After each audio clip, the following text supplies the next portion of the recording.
ഇന്ത്യയിലെ ഏറ്റവും പ്രധാനപ്പെട്ട മെഡിക്കൽ പ്രവേശന പരീക്ഷയായ നീറ്റ് യുജിക്ക് തയ്യാറെടുക്കുന്നവരാണോ നിങ്ങൾ? എങ്കിൽ ഈ വീഡിയോ ഒരു കാരണവശാലും സ്കിപ്പ് ചെയ്തുകൂടാ. നീറ്റ് യുജി എക്സാം മെയ് 3 ഞായറാഴ്ച ഉച്ചയ്ക്ക് 2 മണി മുതൽ വൈകിട്ട് 5 വരെ വിവിധ കേന്ദ്രങ്ങളിലായി നടക്കും. നാഷണൽ ടെസ്റ്റിംഗ് ഏജൻസിയുടെ ഔദ്യോഗിക വെബ്സൈറ്റായ neet.nta.nic.in എന്ന വെബ്സൈറ്റിൽ നിന്നും അഡ്മിറ്റ് കാർഡ് ഡൗൺലോഡ് ചെയ്യാം. പോസ്റ്റലായി അഡ്മിറ്റ് കാർഡ് ലഭിക്കുന്നതല്ല. അഡ്മിറ്റ് കാർഡിലെയും പ്രോസ്പെക്ടസിലെയും നിർദ്ദേശങ്ങൾ ശ്രദ്ധയോടെ വായിച്ച് മനസ്സിലാക്കണം.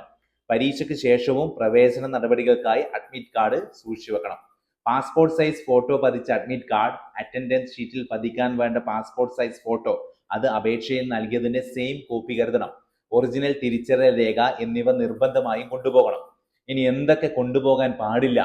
എഴുതിയ പേപ്പർ തുണ്ടുകൾ, geometry box, pencil box, calculator, പേന, scale, writing pad, pen drive, logarithm table, earphone, belt, watch, ആഭരണങ്ങൾ, വാട്ടർ ബോട്ടിൽ എന്നിവ അനുവദനീയമല്ല.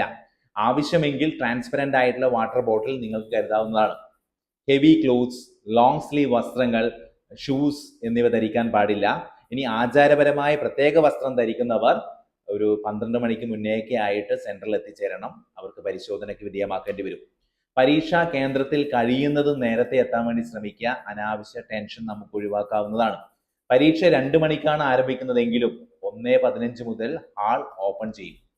3 മണിക്കൂർ ദൈർഘ്യമുള്ള ഒബ്ജക്റ്റീവ് ടൈപ്പ് പരീക്ഷയാണ് OMR രീതിയിലുള്ള ഓഫ്ലൈൻ പരീക്ഷ. ഫിസിക്സ്, കെമിസ്ട്രി വിഷയങ്ങളിൽ 45 മാർക്ക് വീതമുള്ള ചോദ്യങ്ങൾ, അതുപോലെ തന്നെ സുവോളജി, ബോട്ടണി 45 മാർക്ക് വീതമുള്ള ചോദ്യങ്ങൾ.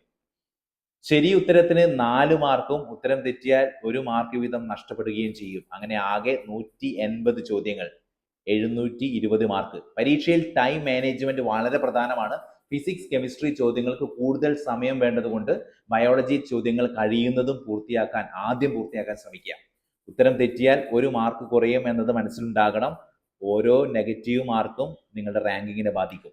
ഉത്തരം അറിയാത്ത ചോദ്യങ്ങൾ പരമാവധി ഒഴിവാക്കുന്നതായിരിക്കും ഉചിതം. ആത്മവിശ്വാസത്തോടെ പരീക്ഷ എഴുതി മികച്ച വിജയം നേടാൻ സാധിക്കട്ടെ. എല്ലാവർക്കും ആശംസകൾ നേരുന്നു.